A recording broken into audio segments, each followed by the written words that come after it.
Alright, so here is the solubility FET simulation. I'm going to go through this. I'm going to go through the whole simulation with you so you have a chance to work on it if you don't have access to the simulation, because it is a Java simulation.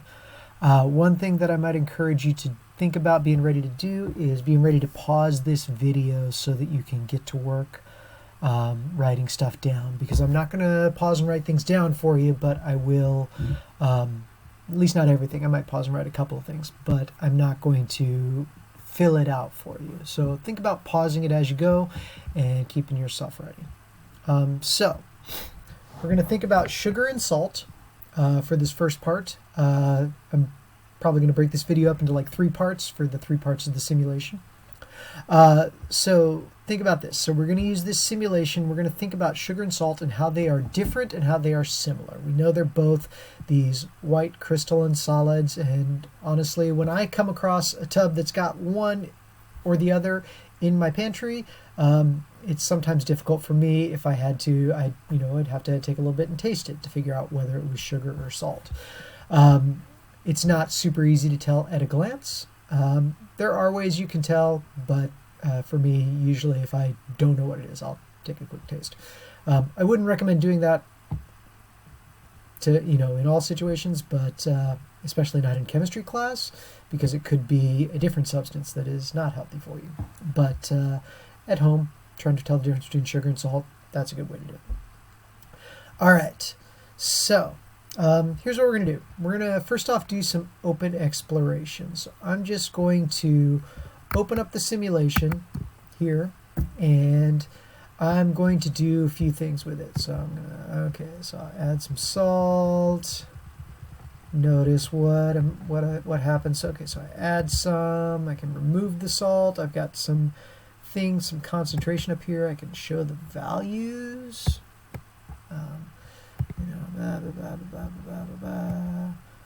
I can look at this. I've got an evaporator. So okay, well, what happens when I evaporate? I've got this slider up here I can control, or I can add water. Okay, I can only add so much water, but evaporate it. Alright, maybe thinking about noticing what happens to the concentration up here as I add water or evaporate water. Let's see, I've got my conductivity. Oh, that's interesting. I've got a short circuit here. That's pretty cool. Alright. Oh, I can also drain out water. All right, remove the salt. I can switch over to sugar. Move this back out of the way. I can add some sugar. Okay, cool. Can I evaporate some? I can evaporate a lot. Now I've just got, it looks like I've just got sugar in there, so a little bit of water. Okay, cool. I can remove the sugar. There's a lot of different things you can do in this simulation. I'm not going to spend too much more time going through it, but I would like you to think about what are 2 interesting things you saw. Don't have to share it with a partner, obviously. Just record them down here. Now we're going to work on making the light bulb glow, and we're going to think about what happens to the light bulb: water, salt, sugar. So I'm going to reset all. I'm going to come over here, think about, okay, so here's the water, right? Okay, so that's in there. All right, let's add some salt. Okay. So with the salt, I do see that, just out of curiosity, I'm going to evaporate. Something I can do. Let's get this down in the salt. Okay. A little bit of water in there. Okay, cool. All right, so thinking about that. I'm going to remove the salt now. I'm going to reset everything and come back out here and add sugar. So we saw with the salt what happened. Here's the sugar. Adding lots and lots of sugar. Alright, let's go ahead and evaporate some of that out. You see changes. think about what you're seeing. All right.